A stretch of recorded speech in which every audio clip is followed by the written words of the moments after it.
Hola a todos, soy la doctora Lorena Castro, médico gastroenterólogo de Clínica Universidad de los Andes y miembro del directorio de la Asociación Chilena de Patología. Y el día de hoy quisiera agradecer la invitación de Andrea Peña, coordinadora del programa Hepatitis Virales del Ministerio de Salud, para dar esta charla. Vamos a hablar sobre las hepatitis virales B y C.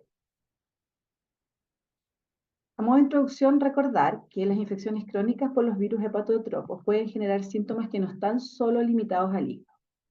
Y se ha demostrado claramente que el tratamiento de esta infección puede disminuir la mortalidad de causa hepática, llámese cirrosis, hepatocarcinoma, pero también de enfermedades no hepáticas que se asocian a esta infección, como son las enfermedades cardiovasculares y renales. La infección crónica viral se puede manifestar de distintas maneras, desde una hepatitis crónica, la presencia de cirrosis en las distintas fases que conocemos, el hepatocarcinoma como debut, o también pueden ser pacientes totalmente asintomáticos que sean portadores crónicos y puedan estar transmitiendo el virus.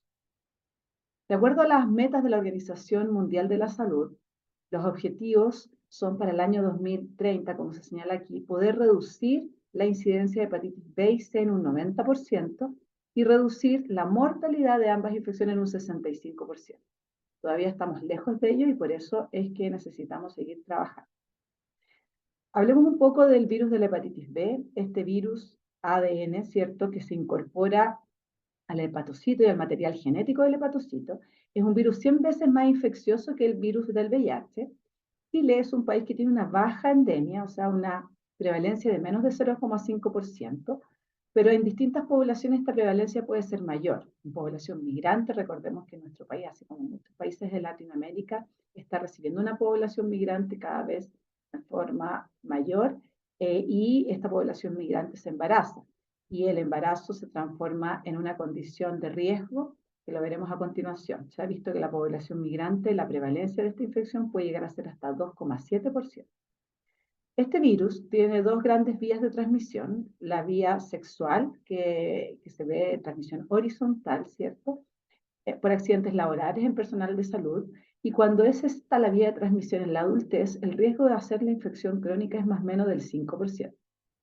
Cuando la transmisión es vertical, de la madre infectada a la madre gestante al hijo, ¿cierto?, al momento del parto principalmente, esta vía de transmisión es más o menos un 3 a 26%, pero el riesgo de hacer crónica la infección en el niño es del 90%. Recordar un poco que este virus tiene un antígeno de superficie, que es el que nos demuestra la infección, la presencia de la infección. Tiene un antígeno core, tiene un antígeno E que habla de replicación, ¿cierto? Y la cadena del ADN si queremos medir cargas virales. ¿Cómo es la historia natural? Hablamos de estas dos grandes vías, la vía perinatal o la infección a temprana edad en un niño, que tiene un riesgo de infección crónica hasta el 90%, y cuando esto es en la adultez, esta infección es baja la probabilidad. A través de ambas vías podemos ir hacia una hepatitis crónica viral que tiene un riesgo de ir hacia la cirrosis, a la vez compensación, y al hepatocarcinoma y finalmente muerte si el paciente no puede o tiene criterios para no ser trasplantado. Recordemos un poquito cómo es el tema serológico, cómo podemos interpretar la serología en la fase aguda. En la fase aguda del paciente que se infecta y que hace una infección aguda va a tener el antígeno de superficie, ¿cierto?, de temprana aparición, así como el IgM anticore, y el anticore total, que es la representación del IgM y el IgG, va a estar también presente. Este se va a perpetuar a lo largo de toda la vida de esa persona y el IgM va a descender en la semana siguiente. Cuando se desaparece el antígeno de superficie, es más o menos alrededor de las 24 semanas en el paciente que se recupera completamente y no va a la cronicidad, y en forma posterior aparece el anti-antígeno de superficie.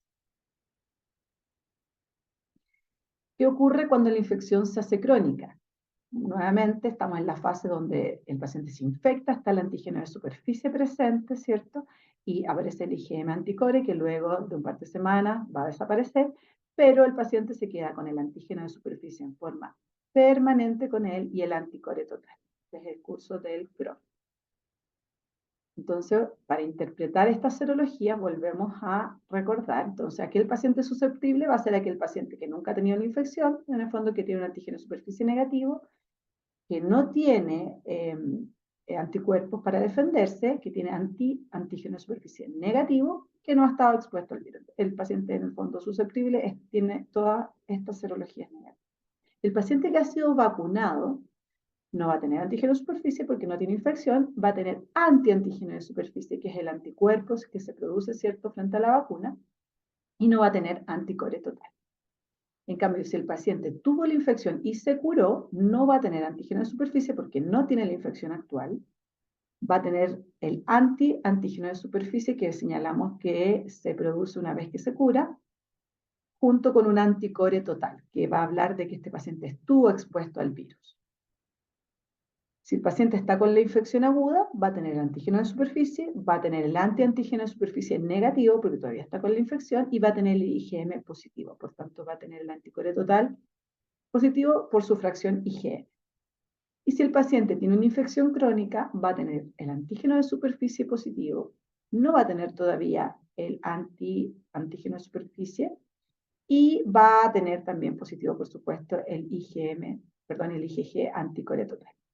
Es muy importante entender porque a veces uno recibe serología y los pacientes están muy preocupados si les sale un antígeno de superficie positivo y creen que están infectados, y uno les puede explicar que si el anticore está negativo y obviamente el antígeno de superficie también, esto es reflejo de su estado de vacunación solamente.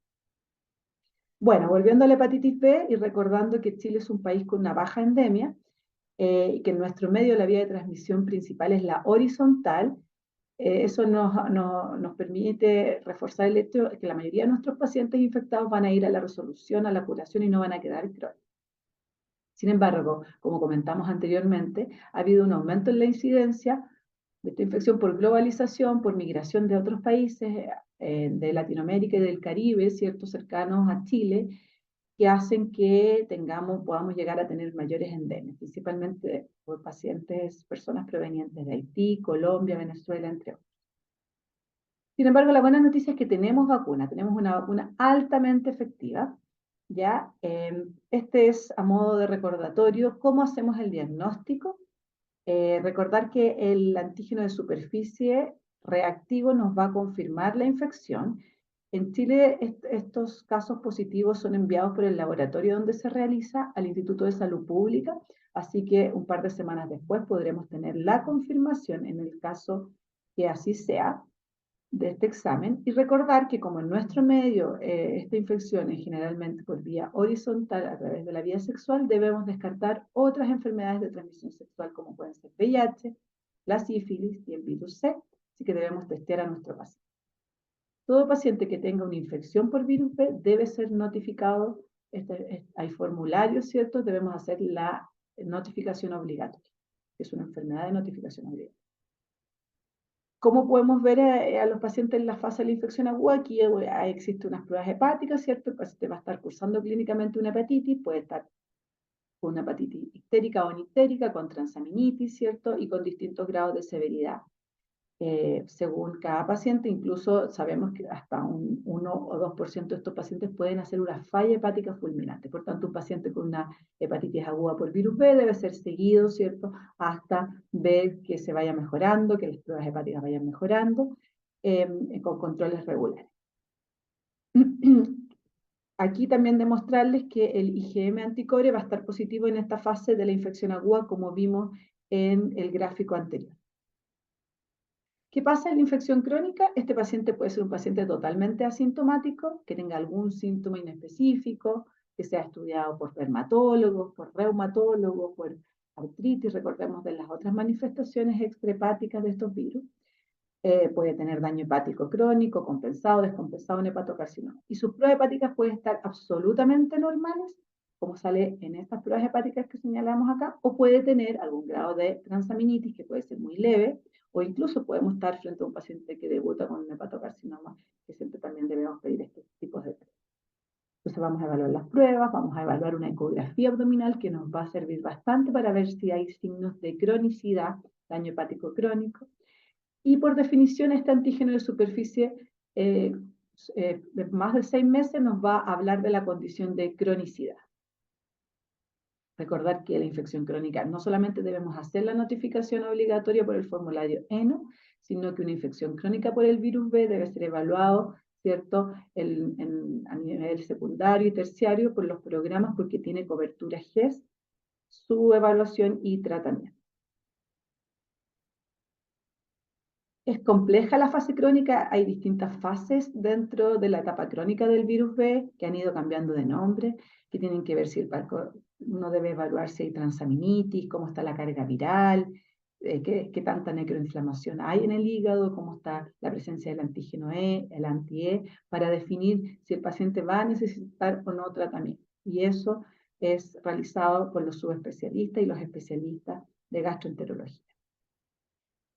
Desde el punto de vista de la estrategia de salud pública para diagnóstico y manejo, prevenir. O sea, prevenir es lo fundamental. Contamos con una vacuna contra el virus B que es altamente efectiva y desde el 2019 recordar que se incorporó ya al plan que veníamos haciendo con nuestros niños lactantes. Teníamos vacuna para el virus B a los 2, 4, 6 y 18 meses, pero desde el 2019 se incorporó la vacunación en el neonato, en el momento de la atención inmediata del neonato, por tanto nuestros niños van a tener 5 dosis de prevención de este virus. ¿Qué pasa con niños y adolescentes que no fueron vacunados? O sea, recordemos que la vacunación se introdujo en el 2005 en los lactantes, por tanto, sería bueno tratar de llegar a estos niños, que serían nuestros niños mayores, nuestros ya adolescentes o adultos de 18 años, que no recibieron esta vacunación por el programa nacional. Y todos aquellos adultos que tengan factores de riesgo, debemos también considerar la vacunación. Algo muy importante, como comenté anteriormente, por el riesgo de la cronicidad, es prevenir la transmisión de la madre al hijo. Todas las embarazadas se deberían testear y aquellas que tengan el antígeno de superficie positivo, podemos hacer tratamiento desde el tercer trimestre o en el momento, ¿cierto?, que nazca el niño, poder prevenir a través de la inmunoprofilaxis en el recién nacido. Otros alineamientos que se divulgan son la seguridad en inyecciones y bancos de sangre, que Chile cuenta con sistemas de testeo, ¿cierto?, de seguridad. Todos los donantes se evalúa, ¿cierto?, este tipo de infecciones, y control de daño en adictos endovenosos, que afortunadamente todavía no tenemos esta realidad como en otros países. Tamizaje de población de riesgo es fundamental. Ya como comenté, tenemos tratamientos, pero necesitamos seguir haciendo pesquisa. Esto para recordar, entonces, desde el 2005 tenemos la vacuna, nuestros lactantes ya se vacunaban con estas 4 dosis, pero desde el 2019 se introdujo la dosis en el recién nacido. O sea, tenemos 5 dosis para nuestros niños de prevención. ¿Cuáles son? Tenemos grupos de riesgo de virus B, poblaciones de alta prevalencia, por personas con alto riesgo de adquirir la infección y de alto riesgo de transmitirla. Están todas señaladas acá y en esta población debiéramos buscar este tipo de infección. También existe un grupo de población que está con riesgo de reactivar el virus. Como les señalé anteriormente, este virus tiene la particularidad de introducirse al material genético del hepatocito. Por tanto, si bien nos curamos con la negativización del antígeno de superficie, que llamamos cura funcional, si el paciente es sometido a una inmunosupresión muy potente, este virus podría reactivarse. Y es así que hay distintos grados de inmunosupresión según distintas terapias y el riesgo de reactivar. Por tanto, todos los pacientes que van a ser sometidos a este tipo de terapias, que especialmente están dadas por oncólogos, reumatólogos, gastroenterólogos, debieran testear a la población antes de administrar la droga para saber si cumplen con algún tipo de estatus de riesgo, antígeno de superficie o anticore total, por supuesto, y definir si necesitan profilaxis. Volviendo un poco al tema de la transmisión vertical, es súper importante recordar entonces que cuando el neonato se expone tempranamente a este virus, el riesgo de hacerse crónico es hasta del 90%. Cuando son niños de menores de 6 años, el riesgo hasta 30%, pero cuando ya estamos en la adultez inmunocompetente, el riesgo es muy bajito, menos del 5%. ¿Y por qué es tan importante? Porque si se hacen crónicos, el riesgo es de desarrollar cirrosis, hepatocarcinoma y morir finalmente por eso. Entonces nos interesa mucho poder llegar a un grupo que es muy importante para nosotros, que son todas las embarazadas, las mujeres gestantes. Entonces, en toda embarazada recomendamos hacer pesquisa, ojalá en la primera visita con antígeno de superficie, y de tener el antígeno de superficie positivo, entender que esta mujer va a tener riesgo de infección crónica en su hijo y de transmitirlo, obviamente, a nivel perinatal. El riesgo de transmitir el virus sin profilaxis es de 70 hasta 90% en las que tienen el antígeno E positivo y un poco menos en las que tienen el antígeno E negativo. Súper importante en este sentido educar a la madre y vamos a reducir este riesgo a través de una inmunoprofilaxis que podremos hacer en el recién nacido. Obviamente, si detectamos a una mujer embarazada antes de tener a su hijo, debemos definir en qué estatus está la mujer y preocuparnos de ella también. Los gastroenterólogos de adultos, patólogos, nos preocuparemos de la madre. Y si el niño recibió esta profilaxis o no la logró recibir, está el antecedente en forma posterior, obviamente tenemos que testear al niño con antígeno de superficie y antiantígeno de superficie antes del primer año. Bueno, todo esto fue súper importante. En el 2018 nos alertamos a través de un estudio que realizó la doctora Yanina Izquierdo. En el área sur, en el Hospital Barros Luco, se detectaron 48 casos de mujeres embarazadas que tenían antígeno de superficie positiva. Esto correspondió al 20% de las infecciones en las mujeres durante ese año y el 85% eran gestantes extranjeras. Por tanto, fue un llamado de alarma para que empecemos a testear a esta población. Es de extrema importancia y tenemos hoy día cobertura para poder testear a las embarazadas para descartar que no tengan infección crónica por el virus B. Si no se ha realizado durante el embarazo, el momento de hacerlo en el momento del trabajo de parto, poder pesquisar y realizar la inmunoprofilaxis. Entonces, ¿en qué consiste esto? Todos los hijos recién nacidos de madres que tengan antígeno de superficie van a recibir inmunoglobulina, esto se coordina a través de la Seremi local, más la vacunación con una primera dosis que tiene que ser todo antes, idealmente de las 12 horas del nacimiento, y después se completan 3 dosis. Y esto estaría súper importante coordinarlo, como les decía, que podamos contar con la gamma globulina a través de la Seremi local donde se encuentra ese paciente.